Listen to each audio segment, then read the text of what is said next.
बिस्मिल्लाहिर्रहमानिर्रहीम। अस्सलामुअलैकुम वरहमतुल्लाहि वबरकातुहू।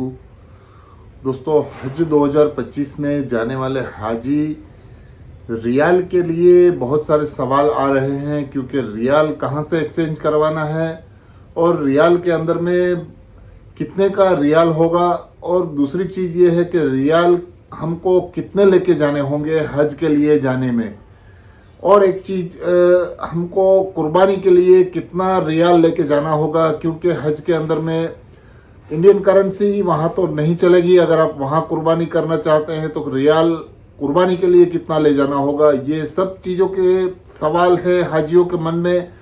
उनके जवाब आज हम इंशाल्लाह देने की कोशिश करेंगे।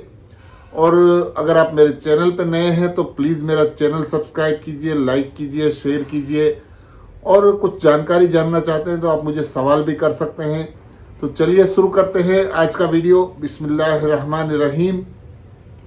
दोस्तों, हज के लिए जाने वाले हाजियों के लिए रियाल एक्सचेंज करवाना बहुत ही ज़रूरी है। यहाँ से ले जाके आपको रियाल एक्सचेंज करा के ले जाने से आपको आसानी रहेगी, और वहाँ पे भी आप करवा सकते हैं, लेकिन वहाँ पे रेट वाइज थोड़ा बहुत डिफरेंस आ सकता है। और अगर आप अभी फ़िलहाल लेना चाहते हैं तो ले सकते हैं रियाल, क्योंकि हज कमेटी ने अभी कुछ अनाउंस नहीं किया है कि वो कहाँ से रियाल एक्सचेंज करवा सकते हैं।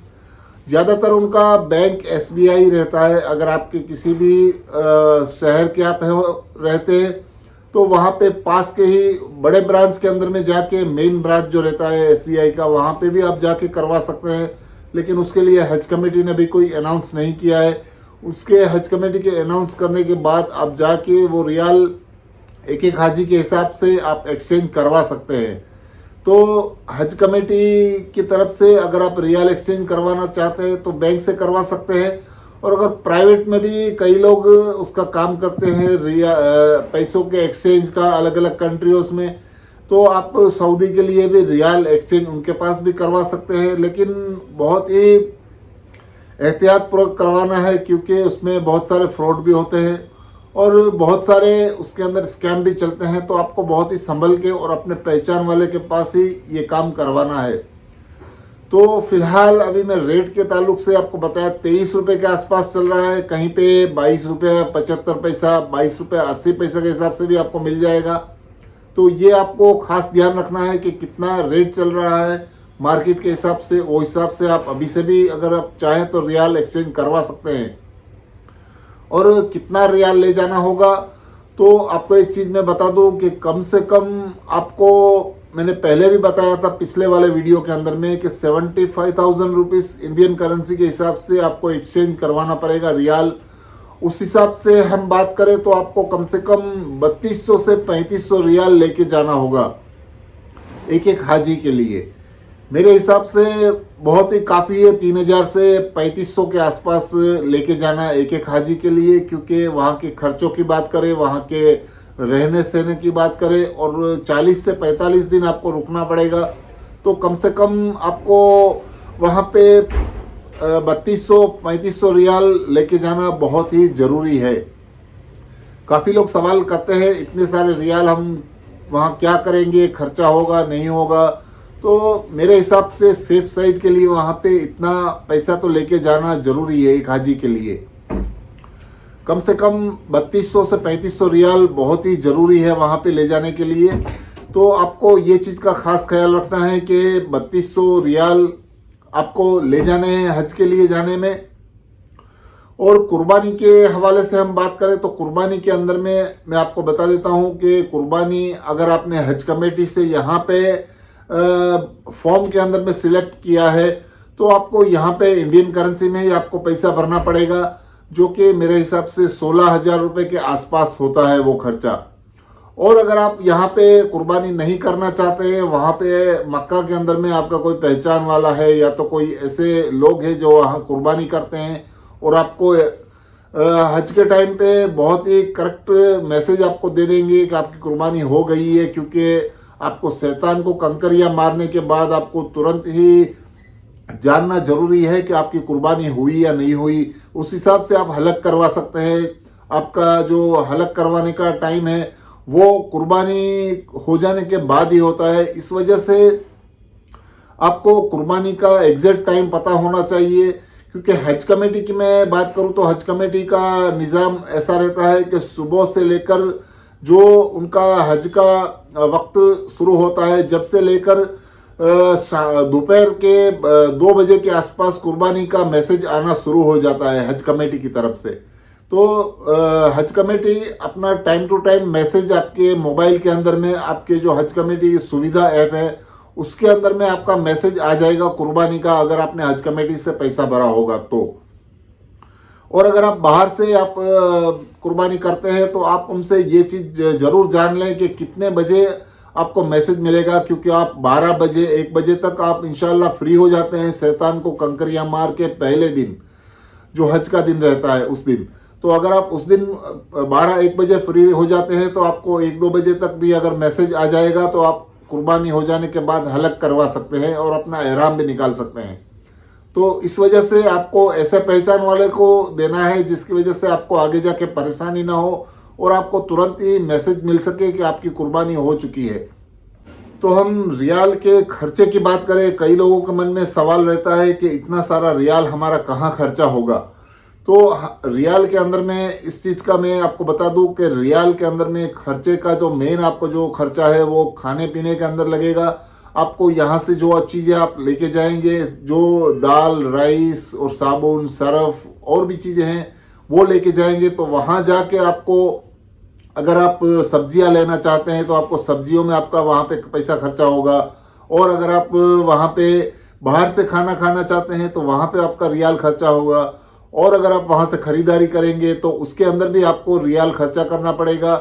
इस तरह से आपके रियाल का खर्चा वहाँ पे इसी तरह से होता है जैसे कि आप वहाँ पे टैक्सियों से कहीं जगह पे जाएंगे, जैसे आप मस्जिद आयशा उम्रा करने के लिए जाएंगे, जहाँ एहराम बांधते हैं, वहाँ पे एहराम बांधने के लिए मस्जिद आयशा जाएंगे तो वहाँ से आपको रियाल में खर्चा होगा।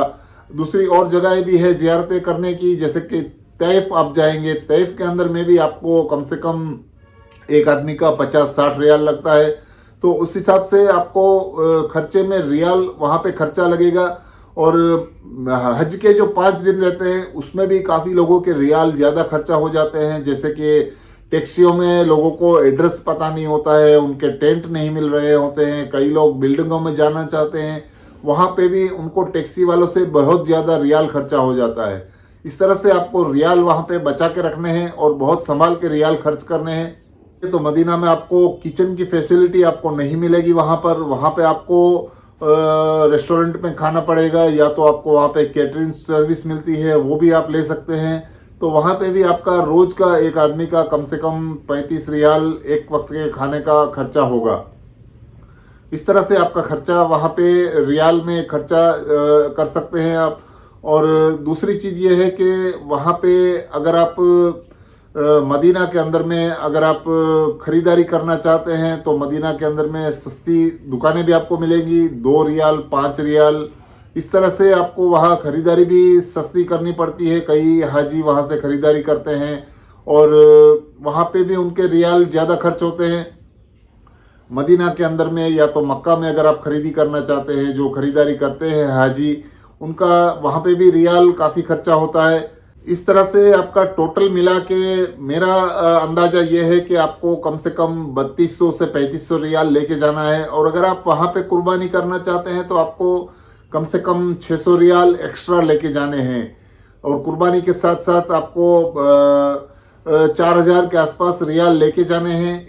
तो एक चीज़ मैं आपको और बताने वाला था जो मेरे दिमाग से निकल चुकी थी, अभी मैं आपको बता देता हूँ कि जहाँ पे भी आप एक्सचेंज रियाल करवाते हैं वहाँ से आप छुट्टा जरूर करवा ले। रियाल एक्सचेंज में जाके जहाँ पे आप करवाते हैं वहाँ पे छुट्टा रियाल भी लेना बहुत ज़रूरी है। कई जगहों पे 100, 500 या 1000 के नोट भी दे देते हैं रियाल के, तो उसमें से आपको 100 या 200 रियाल एक्सचेंज करवाने हैं, जो कि 5 या 10 या 20 या 50 के नोट रहते हैं रियाल के। तो वो आपको ले जाने से थोड़ा, अगर आप छुट्टा आपके पास रखेंगे तो आप मक्का में जैसे ही उतरेंगे वहाँ पे आपको एहराम की हालत में होंगे, आपको उम्रा करना है। उम्रा करने के तुरंत ही बाद आप अगर बाहर आते हैं सही करके तो आपको हलक करवाना पड़ता है। वहाँ पे आपको छुट्टा रियाल रखना बहुत ज़रूरी है, क्योंकि कभी भी कौन से भी टाइम में आप उम्रा करके फारिग होते हैं, रात का टाइम रहता है या फजर का टाइम रहता है या सुबह या दोपहर जब भी,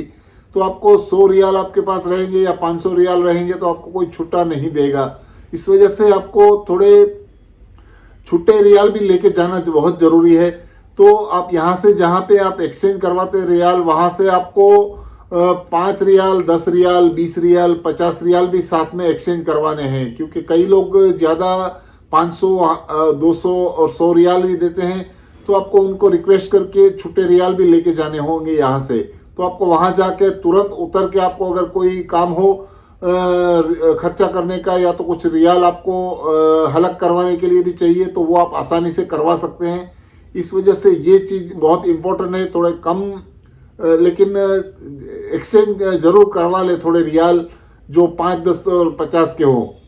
तो ये है आज का मेरा वीडियो दोस्तों। मेरा वीडियो अच्छा लगा तो प्लीज़ मेरे चैनल को सब्सक्राइब कीजिए, लाइक कीजिए, शेयर कीजिए। अल्लाह हाफिज़।